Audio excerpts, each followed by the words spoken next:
Fanatical Elfz show, part of the Elfz Network.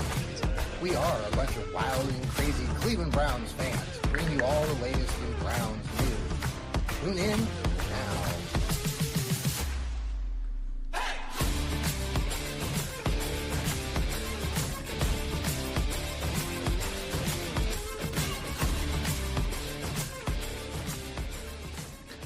Good evening, everybody, and welcome to not a Thursday night show, a Saturday special edition between Christmas and New Year's Fanatical Elfz show. Here we've got Steve Gill and Sam Britton in house.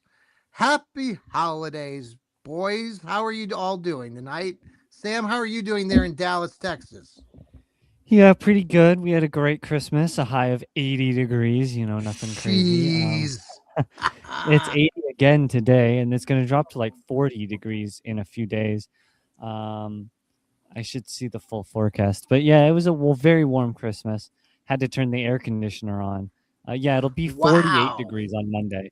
Our high will be 81 on Sunday, and our low will be 33 degrees on Sunday. So, nice. Just a casual 50-degree difference between highs and lows. But such is winter in Texas. But yeah, I had a great Christmas. Lots of fun things. Got a few pieces of Browns gear. Yes. So, maybe the Browns give us an upset win for Christmas too. That would be fantastic tomorrow if that happens. Yeah, Sam was showing us. We're live here on the X, on Steve Hemrich's site here on YouTube and on Facebook. Thank you, Steve, for that. Again, we'll be later on the audio on Apple, Spotify, or anywhere you listen to your podcast. The Fanatical Elfz Network is there. Sam, thanks for that weather report. We love our weather report at the beginning of our show. And Sam got some really cool, like Cleveland gear. He was showing, like I said earlier, some good stuff, Sam. You're representing the Browns nation very well. Yeah, doing my best. I mean, I do cover them, so I might as well represent them as well. Exactly. All right, there's Steve Gill down there in Nashville, Tennessee. What's the weather like there? Oh, it's about 69 degrees. Tomorrow it's going to be 75, maybe break a record. And by Monday it's going to be 35 with a low of 22. So I spent the morning, I have a 60-foot maple in my front yard, so I cannot grow grass. Because they suck up all the moisture in the soil, and I have been moving leaves around, and my soul, and your soul, and I've been moving leaves around to the back so I could use it as mulch, kind of as it breaks down. And I've been in a hurry, and finally, when all the leaves are down, I get out and get a rake and get my blower and get everything settled in the backyard. That took me about 3 hours today, but looks pretty damn good. Very nice. So I got yard work done. Okay. Did you get any cool Browns gear for Christmas? My wife and I don't do gifts anymore. Okay. I mean, in February, we'll be married 40 years. So, congratulations. So we don't really need to buy gifts for each other anymore. I get her some chocolate covered cherries every year because that's what her dad would give her. Yes. So I keep that tradition alive. So I got her a couple boxes of chocolate covered cherries. Okay. Well, congratulations. And I promised to clean the yard up when we got back. And I did. That to-do list. So, yes. Merry Christmas. Merry Christmas. Totally understand that. That's a big commitment. It's a big thing. It's a Merry Christmas for my age, yard work. Right. Doesn't come frequently. Dude, Steve, I'm telling you. Oh, Sam, don't listen to this story, but it's okay. I no, you can't.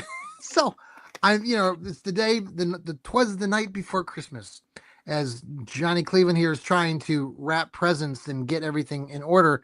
I made the mistake of but I put some of our gifts underneath the bedroom bed. And that required me to get down to go underneath the bed to get those presents. Well, I'm an old guy, and my knees aren't in great shape.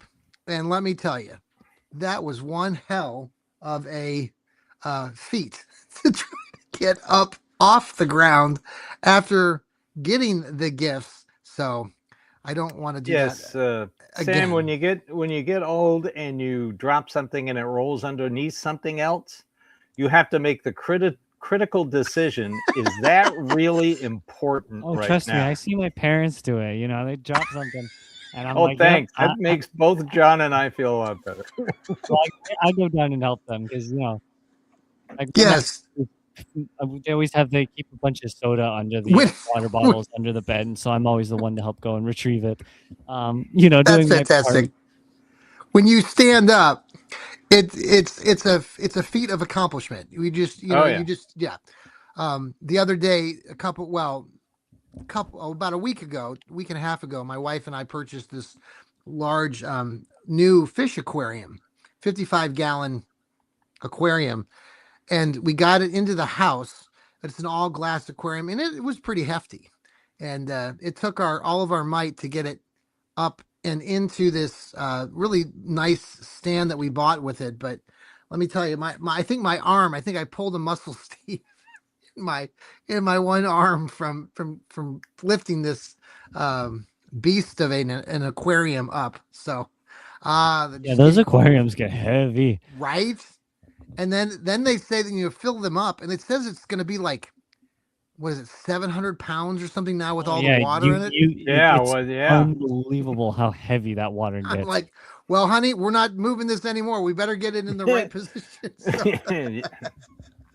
Yeah, gone are the days in my marriage where my wife goes, well, why don't we try it over there? Right. I'll put it somewhere. Looks good. Looks good right there, honey. I'm done. Yes. Well, anyway. Speaking of yes. old man, we don't know for sure if the Browns are going to be playing against an old man quarterback tomorrow. You want to explain that a little bit?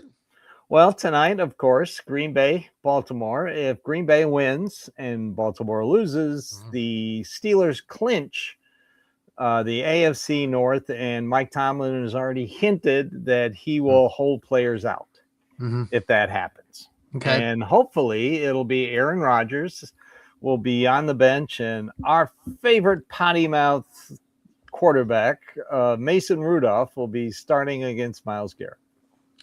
Would that just not be sweet justice, Steve? Sam. Full circle, baby. Karma, right? karma, NFL sack record against the guy. Yeah. Just who he was suspended because of. I mean, it would be tremendous TV. And he would go ballistic, not just getting one sack on him. Let's say he gets 3 or 4 or even 5 on the guy. Oh, yeah, let's have another, what didn't he have a 7-sack game, right? Pretty sure he had something. Yeah, he had like. Yeah, wasn't it like the Panthers? Yes, it was pretty recent. It was very high. Yeah, I'm trying to remember. He gets to like 30 sacks. He has like 9.5 sacks. They have to pull him because he sacked him too many times. Well, it really would be something to see. I know I was listening to the Browns Blitz with Rod Bloom and his brother Jeff, and Jeff was talking about how he thinks that this Browns game against the Steelers is going to be a time for the Browns to really use their backup running backs again, and do a lot of run game with this upcoming game. It's going to be wet. It's going to be windy tomorrow. And he predicts the Browns 14-13 win. Before I get into more of that, it was interesting. The last time we played the Steelers in Pittsburgh, Dylan Gabriel threw the ball 52 times. 52 times. So I hope that they revert and they switch that and they go to at least a more balanced effort. We didn't see Dylan Gabriel throw the ball nearly that many times. It still surprises me when you go back and see that. I go back in time and try to recall how that game played out. Obviously, we were losing, but I don't think it was a blowout. So it ended up turning into one, like the Baltimore game. Bad things happen. Then it just the defense plays short field, and then everything just kind of steamrolls. Yeah. But I know a lot of people who are hoping for high draft picks. I'm sorry, it's the Steelers. I don't care where the draft pick is. Right. It's Steelers. I want them to win, and I don't want them to go over in the AFC North. And they've got 2 opportunities to win AFC North games this week and next week. Mm-hmm. So yeah, I am definitely rooting for a Browns win. I mean, surprisingly, Pittsburgh in their last 7 games in Cleveland are 1-5-1. I saw that stat today again. Yes. And that just blew me away. So, yeah, I think they have an opportunity, especially if the Steelers are playing their backups. They don't want to get their starters hurt. I mean, after all, they get them rested up for that first round playoff loss. Yes. Sam, you were talking about that a little bit earlier. No, you got to be rested. You got to make sure you have all that energy when you go to Cancun in about 2 weeks. Yeah, I would hate to be tired when I'm on vacation in the Philippines. Yeah, well, it really is. It really is an interesting topic. We were discussing this before we came on air, but the Browns are having a horrible season. They're I mean, not. I would say in my perspective, it's not horrible. The record is horrible, but we're seeing some good things by the rookies. But I guess what I wanted to focus on right now are what you're just talking about with Pittsburgh and even Baltimore, like you mentioned, Steve, before we started the show. Baltimore has made it to the playoffs as well, but they haven't been able to put back-to-back. They haven't won back-to-back playoff games. Lamar Jackson's 3-5 in the playoffs. He's great regular season quarterback. Yeah. But once he gets in the playoffs, he's 3-5. I mean, Pittsburgh, every other team in the AFC North has won a playoff game since the last time the Pittsburgh Steelers won a playoff. When was that? Like it was 8 years ago. Wow. It's been a minute. And Browns won in 2020. Of course, the Bengals went to the Super Bowl. Lamar will win one, lose the next one. So, yeah, it's, used to be Steeler fans. It was Super Bowl or bust. Now it's please win a playoff game or bust. Yeah. Well, and just that, like the statistic and knowing what's at stake tomorrow, potentially that there couldn't be a lot at stake. I mean, and the fact that we have a 5-1-1 record against them over the last several years bodes well for this team, even though we're going to have a lot of players that could be out. Dylan Gabriel is injured, backup. Harold Fannin was on the report. Potentially he might not play tomorrow, who is Shedeur Sanders' favorite target with 70 receptions, 700 yards receiving. He's questionable, so. Dylan Sampson is still on that report, and I would doubt we're going to see him. Yeah, the two running backs, Rocket Sanders, and then Williams, probably will get a boatload of work in this game. Now you see why I've been wanting to see Raheem Sanders in a game. Yes. I as I'm watching this game, I'm going, now you know why I like this guy. Oh yeah. We saw him in preseason. We all liked what we saw there. Yeah, but that's preseason. Oh, I know. I mean, he's going up against Buffalo's #1 defense. So, yeah, and he gets tough yards. Williams is great out of the backfield. I wouldn't mind seeing Dylan Sampson if he's completely healthy. I think the three of them would complement each other and make a great rushing passing attack. And Sanders is going to need those little outs. Sanders led the team in rushing last week with 49 yards rushing. He needs to put the ball away. He's carrying it like a loaf of bread. Well, he threw one bad interception, or was it two batted balls? Two last week. But there are some things that he continue. I can continue to believe that he's improving. Sam, what do you see with this team on tomorrow? What do you like? We talked about the run game. Are there some other parts of this game tomorrow that you're focused on? You're excited to see more? Like obviously Shedeur is playing again. I'm anxious myself to see what he can do this time. I mean, yeah, you're looking at right now, especially, you just want to see development because unfortunately you're not playing for anything anymore. You haven't been for a while. I think at this point you don't want to win games anymore. You just want that draft pick. You saw the Titans win, that puts you up to the number 3 pick. Yeah. You've got a decent amount of draft capital. You've got a good frame. I think people don't see that the Browns do have a pretty decent frame built. You've got an okay defense in terms of youth. You've got obviously Fannin, who is going to be very important, I think, to the future of our rookie quarterbacks. You've got good picks and stuff. So we've got a good frame, but yeah, at this point, I mean, you're just looking for no injuries and no wins, which is sad to say, and I don't like saying it, but there's a value to losing now at this point, and it far outweighs winning. But I mean, I would love them to win. I think that'd be absolutely hilarious. But it's like I want to see lots of fun little things, learning moments. I'd like to see them put plays out there that are good for teaching Sanders, teaching Fannin. You know, he had the game last week where he was the number 1, if I'm not mistaken, the tight end, and that's obviously important. I was talking about how much of a duty being the number 1 tight end is, and what kind of role that is for a team. And so, yeah, I'd like to see some things. I'd like to see them get involved. And I think for this game, if anyone's even questionable, you don't start them. Like I wouldn't put Fannin in there. You're not competing, and he's a youthful player who has a lot of potential. I wouldn't want to make it injury worse. Well, and after seeing Quinshon Judkins get injured last week, that's you don't want to see that. But it sounds like he'll be back before there's promising news on that as far as the timeline. I think Steve, you talked 5 a to little 6 bit about months. that. Yeah. Sam, no knee problems. Are you a big fan of Carson Schwarzenegger, Steve or Sam? I think he's done great.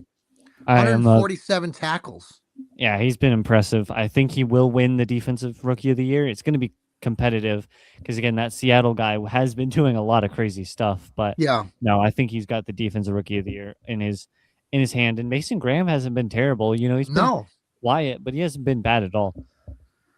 Yeah, some good things defensively. I think a lot of us are anxious to see Myles Garrett tomorrow. Hopefully we'll see him break that record against somebody like Mason Rudolph. If it is Pittsburgh, if Baltimore does happen to beat Green Bay, Myles talked about never sacking Aaron Rodgers before, so that would be significant to Myles to get a sack against Aaron Rodgers.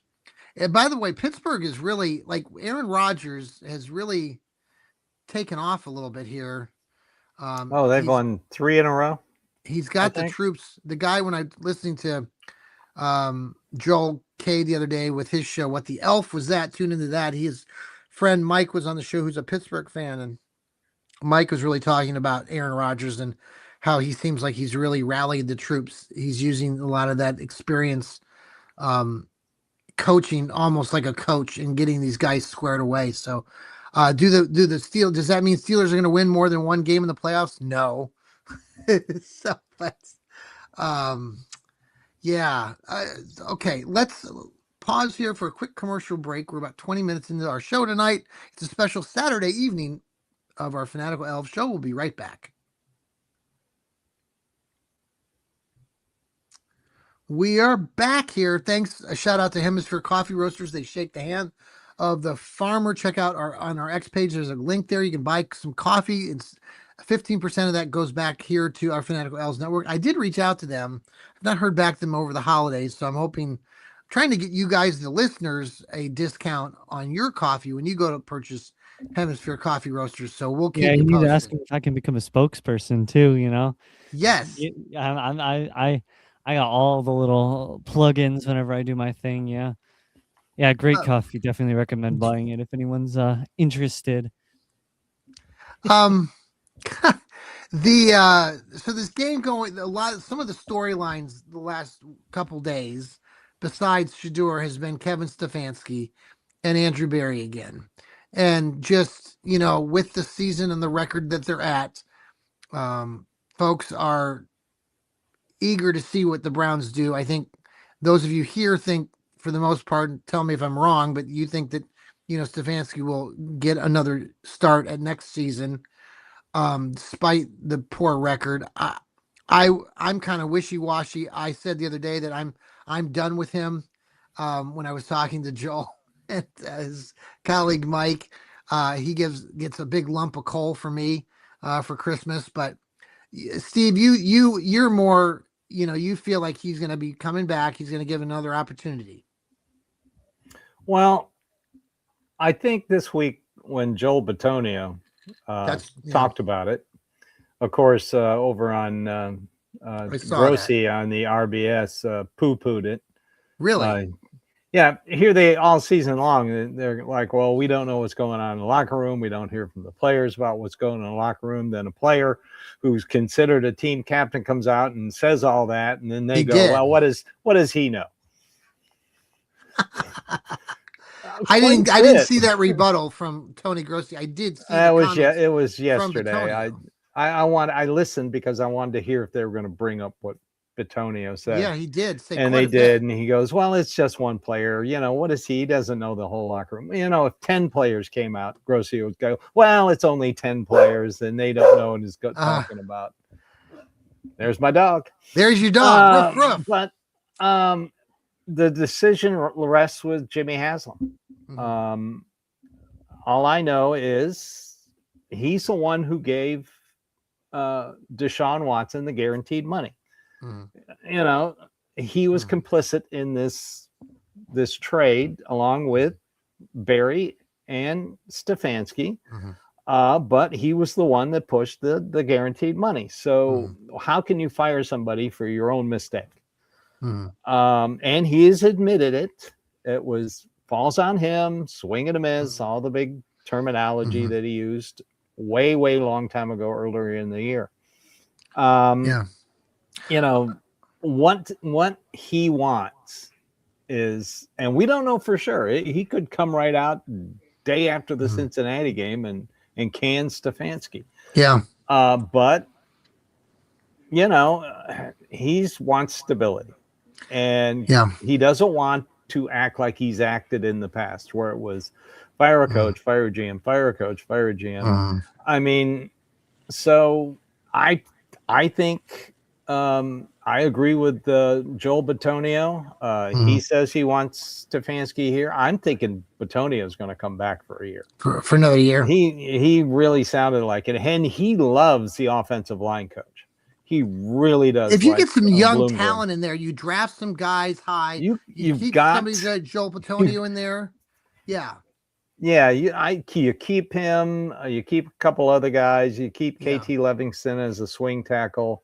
You've got not the Robertson guy. Get rid of him. My God. He's off my list now. It went from Cam Robinson and KT Livingston now it's the other way around.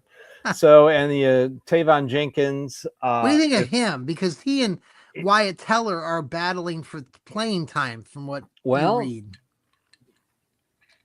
You know, Teller was hurt. He's healthy. He's going to play. Yeah. And by the way, he's not the Browns' best offensive lineman.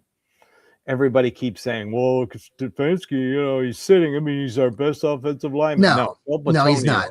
Yes. Teller has struggled for the last 2 years. He has. I agree with that. Extremely inconsistent.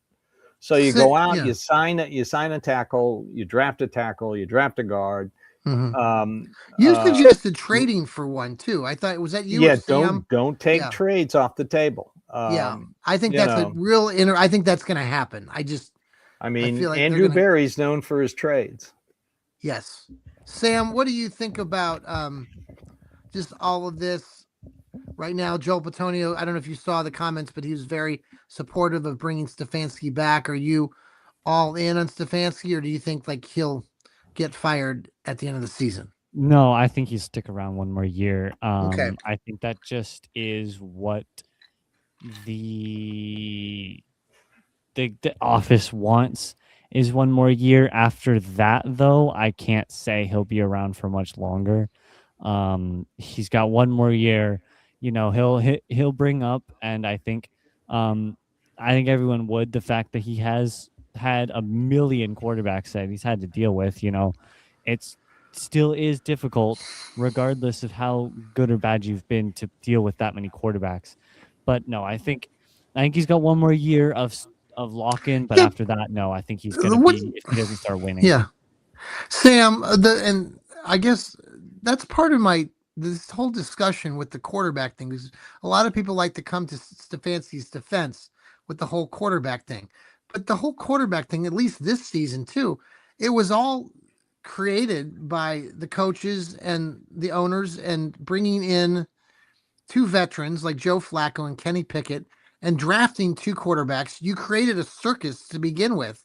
And it's just, while I understand this support for Stefanski because he hasn't had his quarterback or whatever. I mean, Mary Kay Cabot, who's another idiot when it comes to reporting on the Browns many times, she changes her tune all the time. And then recently has been wanting to kind of run with this sort of, well, Stefanski hasn't had his quarterback. But for God's sakes, I mean, he's had 6 seasons, and I know he's gone through a lot of quarterbacks, but I don't know. I don't like to use that as a defense. I just want to see wins, and we're not seeing wins. And I guess the other part of this, Steve, too, I was going to go back. I mentioned this a couple times on other shows. You and I, we talked about this, and Sam, you were probably involved in these conversations too, before the season started, at the end of last season, where we were talking about this team and talking in similar fashion about giving Stefanski another year. And we were all convinced that, he'd be given at least the beginning of the year. I can remember, Sam, you were part of one of those conversations where we said, yeah, he'll come back, but if he gets off to a rough start this year, and I would say, well, what if they end up at 1-5 or 1-7? I mean, and we were saying, yeah, I think we should fire him. This is a year ago we were talking about it. So I didn't say that. A year ago was the 2024 season, coming off of Coach of the Year, if I'm not mistaken. Yes. You don't fire someone who wins Coach of the Year for at least a season. You just don't. That's like, but I mean, he still won Coach of the Year. Yeah. And you don't fire someone like that. Now, yes, that's like winning the Heisman, and then immediately your team just gets rid of you, right? Like you can't. Yeah, but he didn't get coached. Well, okay, I got you. I mean, I understand. So he's at least locked down for 1 year, guaranteed. And you look at it as the quarterback thing is hard to explain because unfortunately this is a quarterback centered league. If you don't have a good quarterback, you're done. You can't win. You can't. Now you can win but you have to build a super extremely different team to win without a super good quarterback. Take the Broncos, right? They're doing amazing. Bo Nix has been so. You look at the 49ers, right? They plug and play anyone and they're a Super Bowl contender every single time. And so, yeah, it's a very specific thing you have to build your team around, and the Browns have not built their team like that. And so because of that, it isn't plug and play with a quarterback, meaning if you don't put in a quarterback who's going to be successful, your team's just going to outright not be good compared to everyone else because you don't have comparable quarterback play.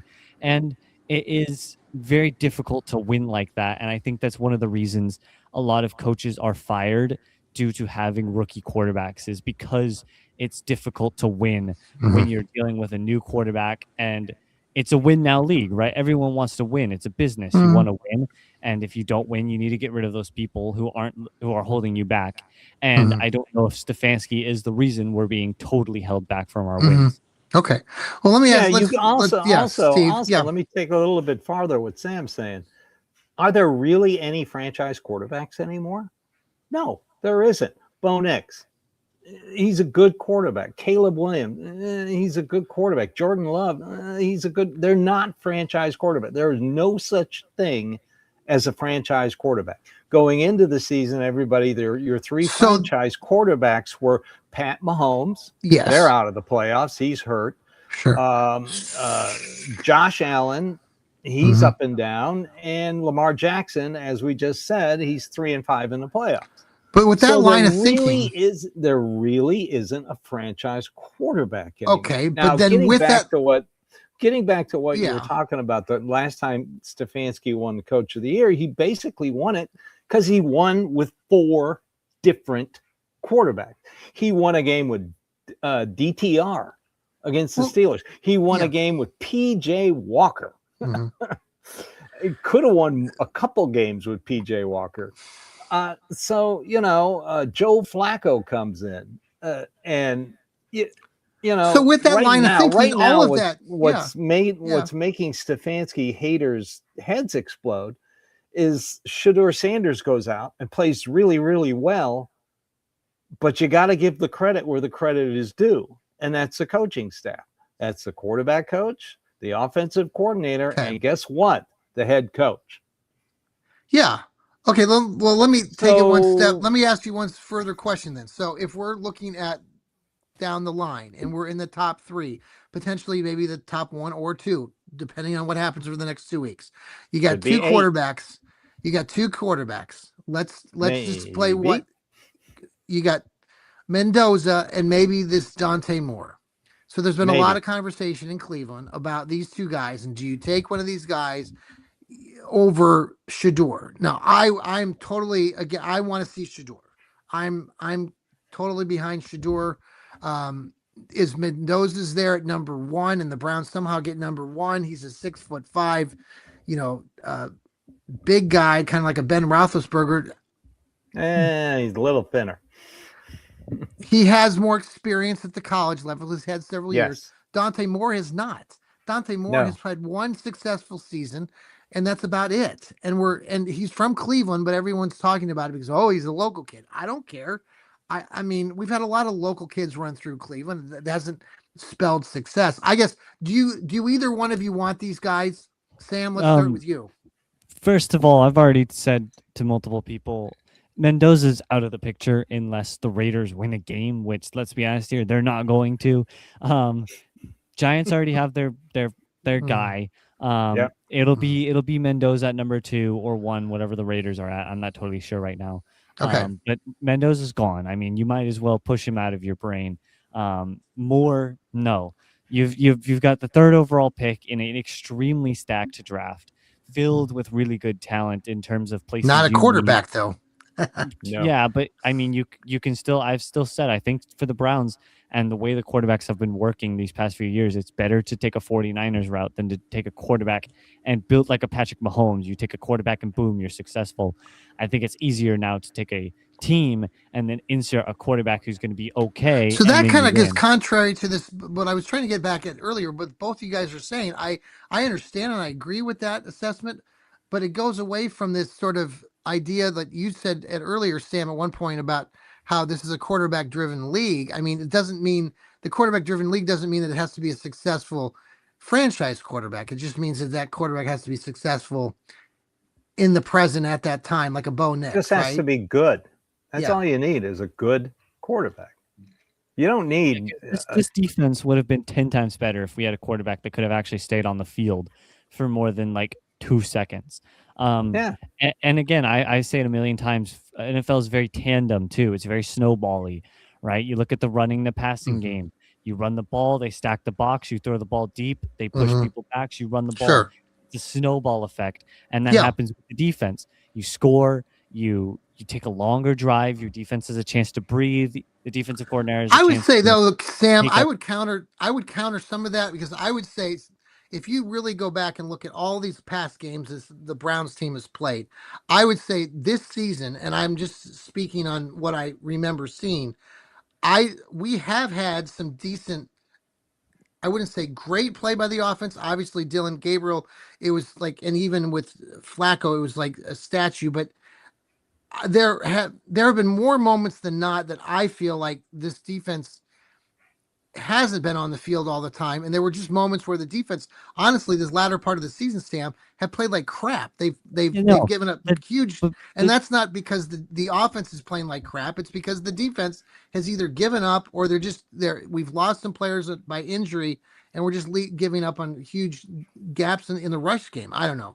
The defense was considered the best in the league for a few weeks there. It was. You're right, Sam. They definitely had something there this year. And yes, I think it was the Vikings game that triggered it. Losing that game has really been detrimental to the defense. But I mean, that kind of feels like the trigger point of them kind of starting to come back. Trying to recall what happened there, Sam. Remind me the game-winning drive. They just didn't. They couldn't even slow them down, the Vikings, and they just we had the lead, right? Didn't we grab a lead? Is that what you're saying? So we had the lead, and all the Browns needed was 2 first downs. Yeah, and then we were run the clock, but they had to punt, and the Vikings marched right down the field. Yeah, and I feel that's the kind of your break point that you can point to as okay, this is kind of where they kind of have started to decline. But, I mean, I don't know. It's really hard to tell with this defense. I mean, they were elite in 2023, one of the best in the league, if not the best in the league that year. the team hasn't really gotten a whole lot different. There have been players that have been traded and moved around, and there's obviously been injuries, but I think the offense, especially in the early season, had a whole lot to do with the defense not being able to. I agree with that. Sure, keep us winning. Yeah. Yeah. Well, you look at the game against. If you're gonna lay blame on this entire season, I'm putting it squarely on special teams. Special teams. They weren't. I mean, there are 3 or 4 games they would have won. Well, the opening day against Cincinnati. Opening game against Cincinnati, Baltimore block punt, Chicago block punt, two returns in 38 seconds against the Jets. Oh, that was. I mean, there's 4 games right there. Oh, you reminded me of the Jets game. That's like, oh my god. Well, get used to it. We're playing them again next year. Yeah, we get to play New York, both teams, right? Double the Giants New York. and the Jets. Get to go to Jersey twice. Yuck. But it's the quarterback and our former teammate used to always say that is the most what did Elliott? Are you talking about Elliott? Say was the most overvalued position on the field. And right now, I mean, news came out today that Oregon's 3rd string quarterback is entering the transfer portal. So either they have another quarterback coming in to be a backup to Dante, to replace Dante Moore, or Dante Moore is coming back to Oregon. I mean, you've got to watch these little bitty things that go on. That's interesting. Yeah. So, I don't think. Yeah, Sam's right. Mendoza's gone. Get Mendoza out of your head. Okay. If the Browns what if the Browns made a trade for Mendoza? No, they're not going to trade. They're not going to use draft capital to trade up for a quarterback.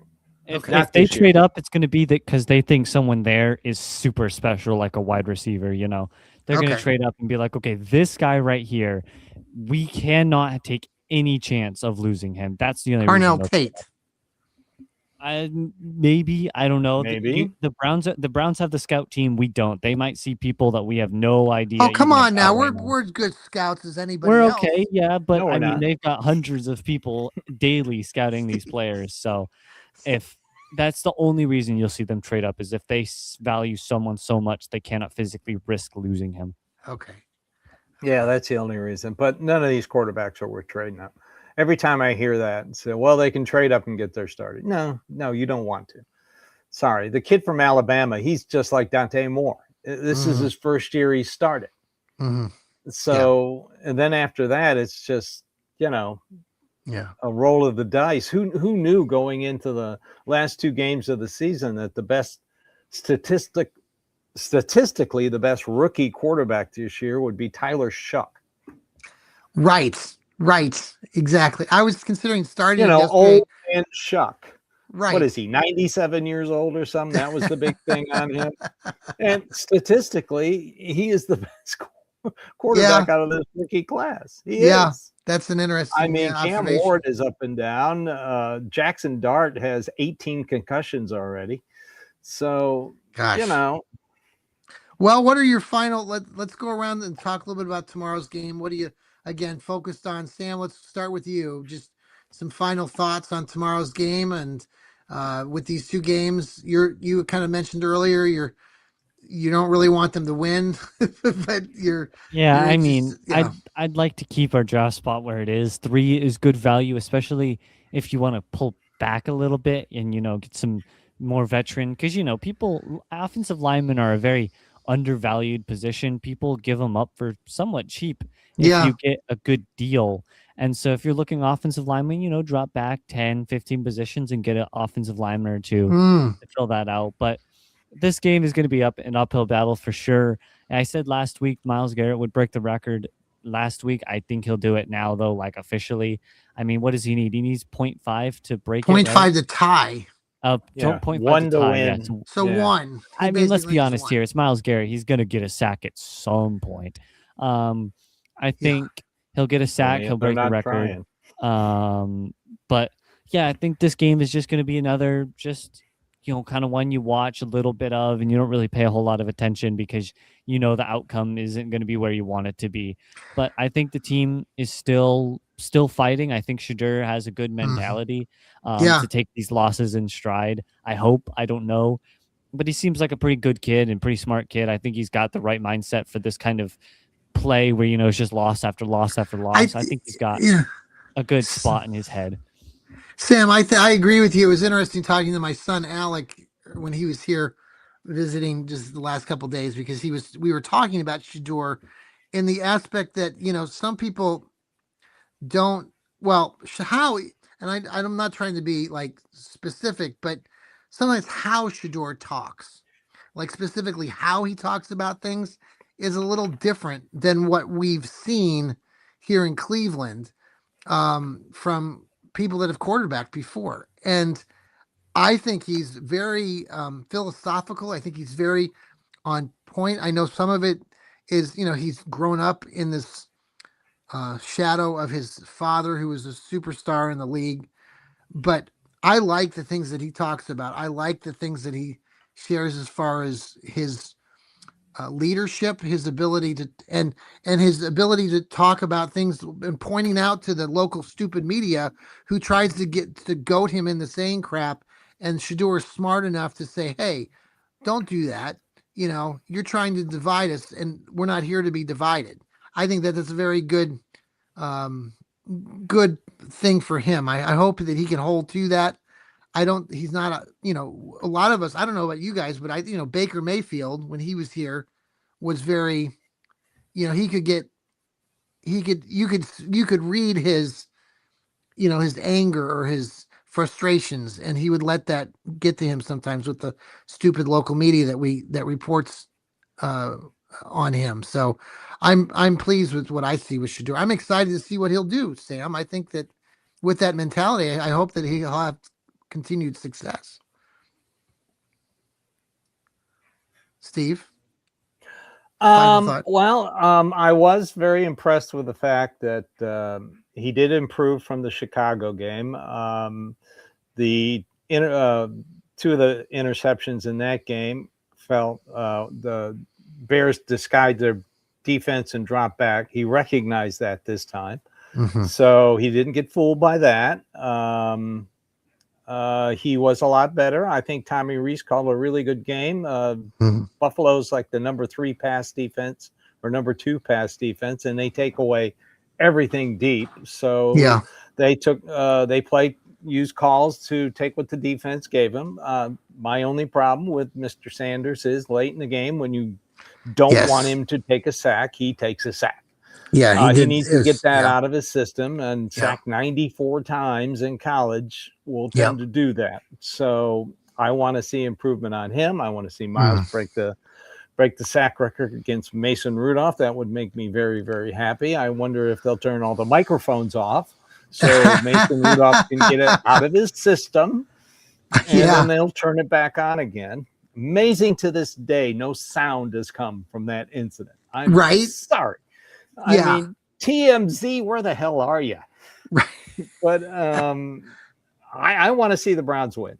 I don't care about draft. I know I said it's earlier. Pittsburgh. It's Pittsburgh. We hate Pittsburgh. It's Pittsburgh. It's definitely Pittsburgh. I want to see the Browns beat Pittsburgh. And if they win out, then they could fall all the way down to 8th.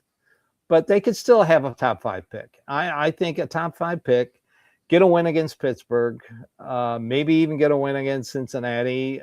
You're still going to get talent. I don't want them to use any draft capital to trade up for a quarterback, and they won't. So get your wide receiver, get your offensive lineman, and then build the offensive line. Build it both in free agent signing, trades, draft. Rebuild that offensive line, and hopefully Mr. Batonio will come back for one more year.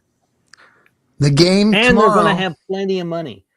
Jack Duffin has done a series of articles for pay, which I paid to read his articles. He's got them to where they could have 90 or $79 million under the cap, and he makes perfect sense. So they'll have money. Well, stay tuned. Steve's got a lot of good information. Sam's got a lot of good information on their shows. His Browns Breakdowns coming up later tonight with Sam. Steve Gill's got his Dog Pound South show on Mondays. Hopefully it's a Victory Monday. And I've got the Johnny Cleveland show coming up later tonight. We will, I don't know if we'll be on a pregame show tomorrow or not, because this is kind of a late show, but we will talk off air about that potentially. I'm available. I'm okay, not doing anything. Steve's available, so we'll do a pregame show. Okay. I did all my yard work today. Good. Everybody, thank you for tuning into the Fanatical Elfz Network. We really appreciate your loyalty. I know there are some of you who are very loyal and dedicated and watch us and listen to us later on Apple or Spotify. We appreciate that. Please spread the love. Tell everybody about the Fanatical Elfz Network. You can find us on Twitter. You can find us on X, Facebook, on YouTube and TikTok, and on X. It's Elfz Network, ELFZ Network. So find us, follow us, subscribe to us. Until we see you tomorrow on our pregame show, go Browns! Go Let's beat Browns! those Steelers. Here we go, Brownies. Here we go. Who? See ya. There we go.